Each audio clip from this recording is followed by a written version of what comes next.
Demand చేశాను. Apology కాదు కదా, తిరిగి నా పైన లేనిపోయిన వ్యాఖ్యలు లుచ్చా అని, బ్రోకర్ అని, బ్లాక్మెయిల్ అని, వైసీపీ కోవర్ట్ అని చెప్పి మాట్లాడారు. నేను ఒకటే ప్రశ్నిస్తున్నాను, ఈరోజు పల్లా శ్రీనివాసన్ కో అందరికీ ఒకటే చెప్తున్నాను, మీరు సమాజానికి మంచి చేయబడిన పర్లేదు, చెడు చేస్తున్నారు, చేస్తూనే ఉంటారు, మారట్లేదు, ఇంకా ఆపాలి. ఆపకపోతే తెలుగు శక్తి ఒక్కొక్కరిని దండిగా చేసి మనం చేస్తారు. మీరు నిప్పుతో పెట్టుకుంటే కాలిపోతారు, నీరుతో మునిగిపోతారు, ఈ బీవీలతో పెట్టారు, చచ్చి కూడా కాలం చేస్తారు. ఈరోజు నిద్రపోతున్న సింహాన్ని లేపారు, ఇక్కడ వేట ఆడైపోతున్నారు. ఆట నువ్వు మొదలు పెట్టావు, వేట అరవడం నేను చూసిపోతే మొదలు చేస్తాను. నేను ఒకటే చెప్తాను, రాష్ట్ర ముఖ్యమంత్రి చంద్రబాబు నాయుడు గారికి మరియు టీడీపీ అధినేత లాంఛనంగా ఒకటే చెప్తాను, మీరు గతంలో ఏమన్నారు, ఇది గౌరవ సభ కాదు కౌరవ సభ అన్నారు. మరి ఈరోజు మీ గౌరవ సభలో ఒక కౌరుడు ఉన్నాడు, పల్లా శ్రీనివాసరావు కౌరుడు ఉన్నాడు, ఏం చేస్తారో అడుగుతున్నారు. వాళ్ళ వరకు ఎలా ఉందంటే వాజివాక్లో భూ కబ్జాలు, అక్రమణలు, దోపిడీలు మామూలుగా లేదు, ప్రజల భయభ్రాంతి గురి చేస్తారు. నిన్నే మనం చూసాం, ఏది ఎవరైనా మీడియా మిత్రులు కన్స్ట్రక్షన్కి వెళ్తే రాయి తీసుకుని కొట్టమని చెప్తున్నారు. అంటే ఏమవుతున్నాడు, ఏమనుకుంటున్నాడు అడుగుతాను. దాన్ని ఒకటే అంటే దీని అన్నింటికి లోకేష్ మాకు సపోర్ట్ ఉన్నారని చెప్పి వాళ్ళు అంటున్నారు. అంటే నాకు తెలిసి లోకేష్ ఇలాంటి ప్రోత్సహిస్తారని అనుకుంటలేదు. మరి లోకేష్ని కూడా చెడ్డ పేరు వాడుతున్నారు, దీనిపైన దృష్టి సారించాలని చెప్పి లోకేష్ మనం చేస్తున్నారు. మరి ఈవేళ చంద్రబాబు నాయుడు గతంలో అవమానించారని చెప్పి మీరు అన్నారు. మరి ఈరోజు నేనేంటో మొత్తం అందరూ తెలుసు. నిజాయితీ, నా కుటుంబానికి ఒక వాల్యూ ఉంది, చరిత్ర ఉంది. చరిత్ర లేని కుటుంబం పల్లా శ్రీనివాస్. వీళ్ళ భూ కబ్జాలు చేసి అన్నీ చేసినా ఎవరు అడగట్లేదు అనుకుంటారు. అడిగి కూడా వచ్చాడు మిస్టర్ పల్లా, నీ ఆటలు సాగవు. నేను ఒకటే కోరుతున్నాను, టీడీపీ అధ్యక్ష చంద్రబాబు గారిని, నా పైన అనుచిత వ్యాఖ్యలు చేసిన ఆ ప్రసాద్ శ్రీనివాస్ని వెంటనే పార్టీ సస్పెండ్ చేయాలి. అలాగే రాష్ట్ర అధ్యక్ష పదవి నుంచి పల్లాన్ని తొలగించాలని చెప్పి తెలుగు శక్తి డిమాండ్ చేస్తుంది. మరి నాడు మనం చూసాం, శ్రీమతి వైఎస్ భారతిని ఏదో కిరణ్ కుమార్ అని వ్యాఖ్యలు చేస్తే వెంటనే స్పందించి వెంటనే అరెస్ట్ చేయించి జైల్లో పెట్టించి చేసిన మీరు ఎందుకు పల్లా పైన ఇలా ప్రవర్తిస్తున్న అడుగుతాం. అంటే పల్లాకు ఒక న్యాయం, కింద న్యాయం అని చెప్పి తెలుగు శక్తి ప్రశ్నిస్తుంది. ఈరోజు తెలుగు శక్తి ఒకటే చెప్తాను, నేను పదవుల కోసం ఏనాడు పోకలేదు. ఈరోజు కూడా చెప్తాను, నాడు చెప్పాను, నేడు చెప్పాను, ఒకే మాట ఒకే బాట ఒకే బాట తప్ప మాట తప్పను మనం తప్పను. నాకు పదవి అక్కర్లేదు. నా ప్రజల్ని అన్యాయం చేస్తే మాత్రం ఊరుకోను.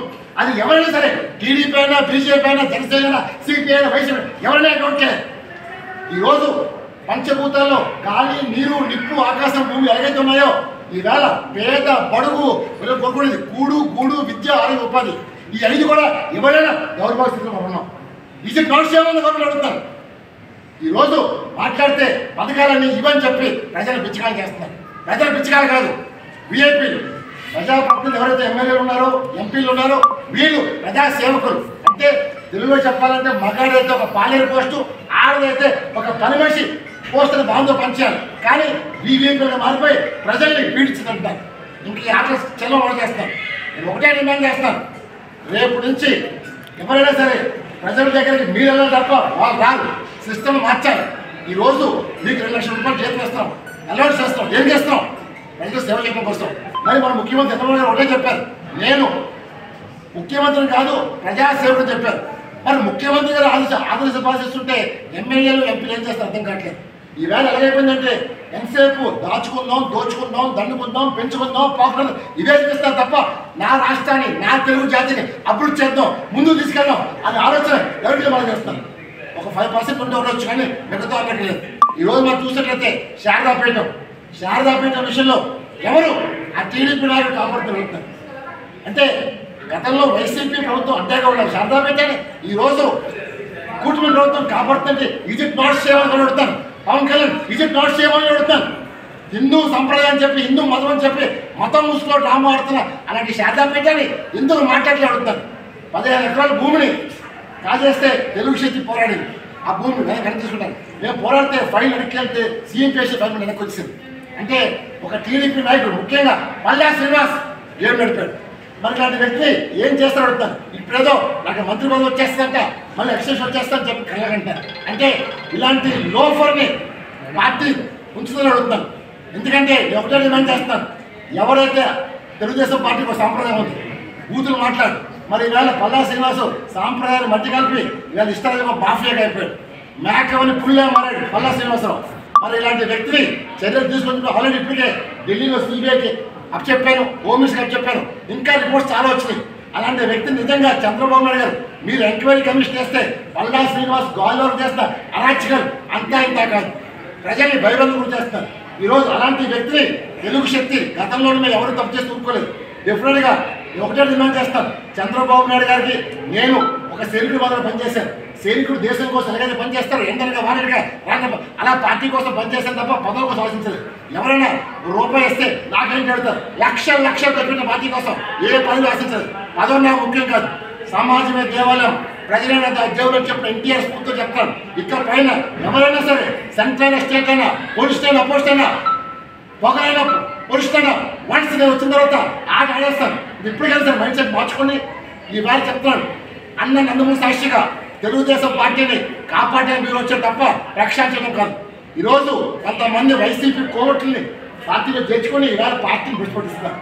ముఖ్యంగా దక్షిణ నియోజక సీతారామ సుధాకర్ ఎవరు అడుగుతారు? తెలియదు. రాము తండ్రి రామారావు గారు చాలా గొప్ప ఆయన కోసం నేను వచ్చాను.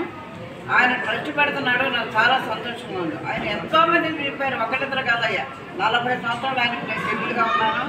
కానీ రాము మాట్లాడిన మాటలో ప్రతి మాట నిజం ఉంది. ఆ నిజాన్ని చెప్పే శక్తి మీకు లేదు, నాకు లేదు, ఎవరికి లేదు. ఎందుకంటే చంద్రబాబు నాయుడే చెప్పలేడు, మనం ఏం చెప్తాం, ఆయనకు అన్నీ తెలుసు. కానీ మనసు ఇప్పుడు రాము చెప్పినప్పుడు ఆయన ఆలోచించాలి. ఆయనకు ఆలోచనట్లా ఎవరైతే చేసుకునే పదవి ముఖ్యమైన రాజకీయ నాయకులు అట్లా ఉన్నారు, వాళ్ళు మనం ఏమీ చేయలేము, వాళ్ళ కర్మ వదిలే. నువ్వు ఈ దేశానికి పనిచేస్తున్నావు అంటే మంచి పేరు తెచ్చుకుని ఎవరైనా సరే ధైర్యంగా చెప్పేవాళ్ళు లేరు. రాము కొట్టినాడు, నాకు బాధగా ఉంది. ఎందుకంటే తను నిజం చెప్తున్నాడు, చెప్పినా ఏమో వస్తున్నారా, ఎవరు రారు, చివరికి తప్పుకుంటారు, మీరు కూడా తప్పుకుంటారు. మీ తల్లిగా చెబుతున్నానయ్యా. కాబట్టి మీరు ధైర్యంగా చాటి చెప్పగలిగితే విలేకరుల సమావేశంలో అందరూ చంద్రబాబు ఎదురుగుండా ఆయన చెప్పింది కరెక్ట్ అని మీరు చెప్తే నేను కూడా చెప్తాను. కానీ అలాంటి రామారావు గారు కడుపును పుట్టాడయ్యా. వాళ్ళ తల్లి కానీ ఆయన భార్య కానీ బయట మమ్మల్ని చూడు, తన బిడ్డ ఏమైపోతాడు భయం, నాకు కూడా అదే భయం. నేను రామారావు అన్నయ్య చెల్లెలుగా అతను ఆశీర్వదించాను. ఎందుకంటే అయ్యా చెత్త నీకొద్దు, నువ్వు దర్జాగా పేదలు పనిచేయి, నువ్వు హాయిగా ఉండయ్యా, ఇదంతా రాజకీయం ఒక రోజు అయ్యా, ఈ దేశం కోసం అడు పాటు పడరయ్యా, మా రోజులు వేరు పడ్డాము అని నేను బాబు చెప్తానంట. మీరందరూ కూడా అతను చెప్పిన వార్తలో చంద్రబాబు ఖండించండి, వీళ్ళందరి సంగతి మాకు తెలుసు. కాబట్టి మీ అందరికీ నేను చెప్పేది ఏంటంటే, రాము గురించి మనం ఎంత కూడా చెడు లేదు, ఎంత బాగా చెప్తాడు, కానీ వాళ్ళు పట్టించుకునే శక్తి మీలో ఉంది. మీరు ఏమైనా చేయగలిగితే మీ అందరూ చేయాలని కోరుకుంటూ మేము